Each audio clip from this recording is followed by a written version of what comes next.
Technical debt. Why are we still talking about this?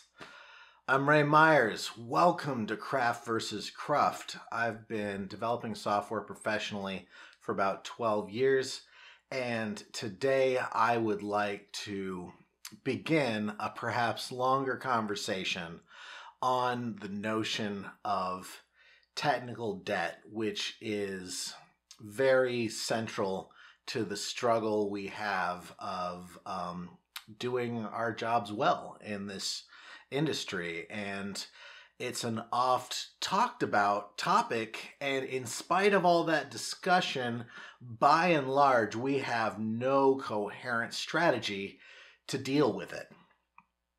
And I'm going to try to do what little I can to move the needle on that today by talking about a factor that is neglected in this conversation that is essential to success, and that topic is trust. We will get to that. So, first off, what is technical debt? Sometimes people use technical debt and legacy code kind of interchangeably.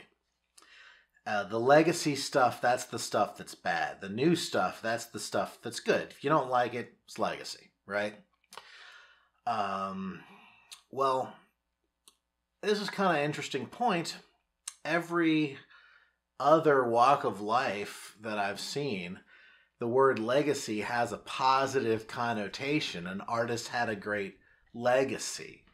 And only in computing do we think legacy means bad. The old stuff's always bad. Why is the old stuff almost always bad? Could it be we are bad at keeping stuff good? You know, people always like greenfield. A lot of people anyway. They wish I was working on a greenfield project. This is greenfield. That's going to be really great. It's called brownfield if it's old, and you don't want to deal with all that smelly old stuff. But like, that was all greenfield at some point. What happened? I think somebody didn't water the grass. Now I know the etymology of the word greenfield comes from construction. It doesn't relate to that, but I think this watering the grass thing is a little more relevant to us. The grass is always greener on the other side of the fence, maybe, but really the grass is greener where you water it. And I've slipped into a metaphor a little early. We'll get to metaphors later. Arlo Belshee defines legacy as anything that's in production. It's live. It's valuable.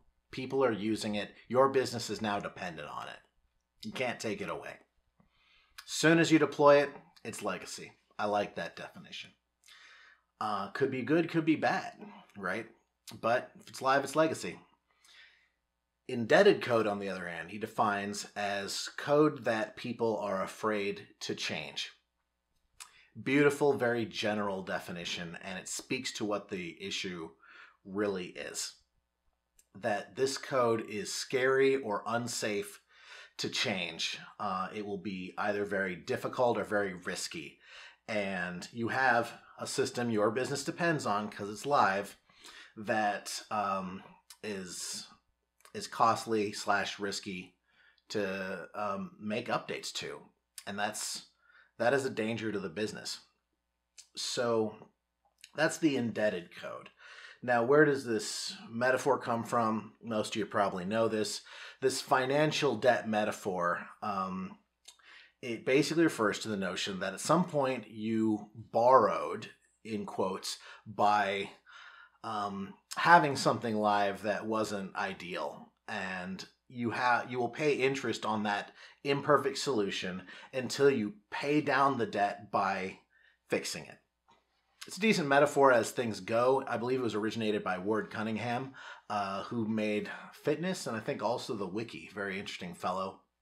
And some people say, okay, it's like a strategic thing. You're borrowing this on purpose, and that's part of your business strategy. Oftentimes businesses need to accrue debt in order to make certain moves. It's not always something you consciously borrow. It's not always a mistake someone made. sometimes it's an invalid assumption, or it's simply a changing requirement that came from the business that the old solution is not a good fit for. Also, like, systems decay, especially in software. Newer versions of libraries come out, vulnerabilities in the old versions are discovered, practices change, and if a system is running stable for a long period of time and hasn't been upgraded, there are lots of reasons why it might not measure up to the best known things we ought to be using now. You could talk about the trade-offs of, fixing what isn't broken there. But the point is that it's not always something anyone should be blamed for, if you should blame people at all, and usually you shouldn't. It could just be invalid assumptions, but nonetheless, we now, surprise, when reality struck, we have a system that is indebted. There's something that prevents us from doing what we need to do with it as well as we want to, and that is something that has to be managed. Managing complexity is a huge part of what software engineers need to do, and features come in. Almost every feature adds complexity to the system. So our job is to add complexity to the system. If we're not very careful with that, the system becomes more and more difficult to work with, right? And we get slower and slower, and the project gets more and more costly to make changes to. And this is a bad situation. So this is not just people debating where they'd like the curly braces. It's not just like, well, we're, technophiles. We always want to be running the latest version of things. When you start out, when you're junior, that's like kind of all you can see. But really, when you have a deep understanding of like what is the blocker to you being as productive, your team being as productive as you can be, you see all manner of just ways that in the fullness of time, the way things ended up wasn't where they ought to be, and there's all sorts of ways these concerns might be prioritized against each other. The technical debt metaphor. So we've talked about how it's like financial debt. A lot of people don't like this metaphor, and I think the reason they don't like it is because they've tried to use it in order to convince their manager to let them spend time on these technical debt initiatives. And they weren't successful doing that. They were under, this is their words, not mine, right? They were under pressure to only deliver new features and not to refactor the code or execute certain technical migrations. And as a result, they have all this technical debt for which they blame everyone but themselves. Now, therefore, they believe they need a new metaphor. And you will see article after article on Medium or whatever your favorite programming blog platform is, talking about what they're calling technical debt this week instead of debt. It's like washing the dishes. It's not like debt now. It's like washing the dishes, and a bunch of dirty dishes are piling up, and you got to wash them. Can't have all your dishes there in the sink. It's like, everyone knows that. You got to do chores on some kind of schedule. So, great. It's like that. Maybe that helped them talk to their manager. Maybe it didn't. I don't know. And then the next person says, no, it's not like that, actually. It's not like that this week. It's like a Jenga tower. And, you keep pulling pieces up and putting them at the top of the Jenga tower, and it gets more and more unstable. And then, I don't know what you do, but if you don't want the Jenga tower to fall down, and so clean up your code somehow. And then the next person said, nah, it's not like that. It's like a game of Tetris, different game. And you get into the top, and sometimes you don't have enough room, and now you got to clear some more rows, to make room for new features. And yeah, okay, great. I mean, it's kind of like all those things. It's kind of like none of those things. But I really don't think the metaphor matters. If a different metaphor helps you communicate with it with the people you need to, then great. But I don't see a lot of utility in that. I think there's one thing, if you're having trouble selling this, that isn't getting across, which is that quality matters. The internal quality of a system matters in this line of work. And if they're not bought into that, no amount of metaphors will convince them. A couple things you could look at if you or someone you know is not convinced that quality matters. Article by Martin Fowler, is quality worth the cost?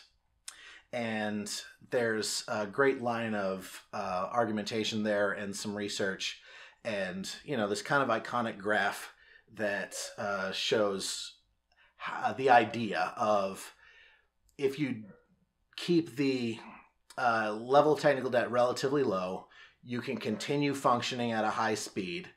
And if you don't, if it accrues, you get slower and slower and slower. And you get trapped in what Turing Award winner Fred Brooks called the tar pit at the beginning of his seminal work, The Mythical Man Month.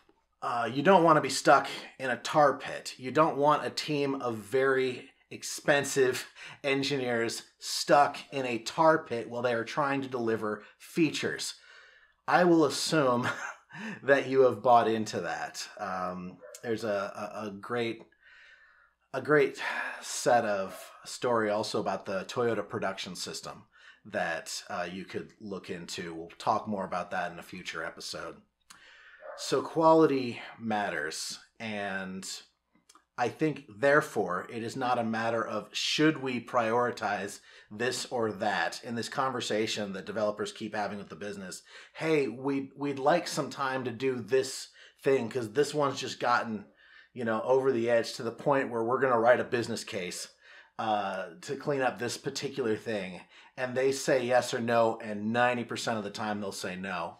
And then we will blame everyone but ourselves for the fact that we have technical debt. I don't think that's the way you do it. The business needs to be bought in to the fact that quality matters. And depending on the nature, age, complexity, whatever, of the code base, that you need to just de facto be spending at least 20% of your time addressing the pain points that come up over your daily work. And in some cases, you've seen situations where there was extreme technical debt and 50% of the time was spent dealing with that. Just you started doing that de facto. You didn't have to bid for it on a case-by-case basis. That's your budget, 50% of engineering time. And in those cases where it was really getting in the way, and I will put a reference in the description of an example of that, you saw just fantastic results on how much less wasted time there was in the long game. It sounds unintuitive, to some, that putting time into not delivering new features actually does serve the interest of delivering new features, but that is absolutely the case.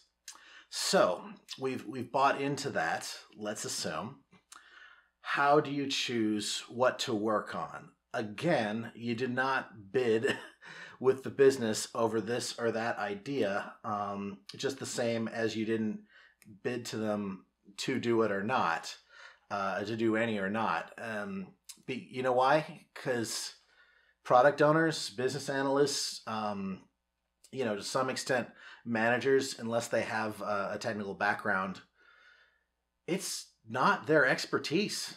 It's not their job to be able to evaluate what the priority of a product launch, some kind of feature request, what have you, is against upgrading Rails 5 to 6. There's no way that they can make an informed decision on that. You know who does?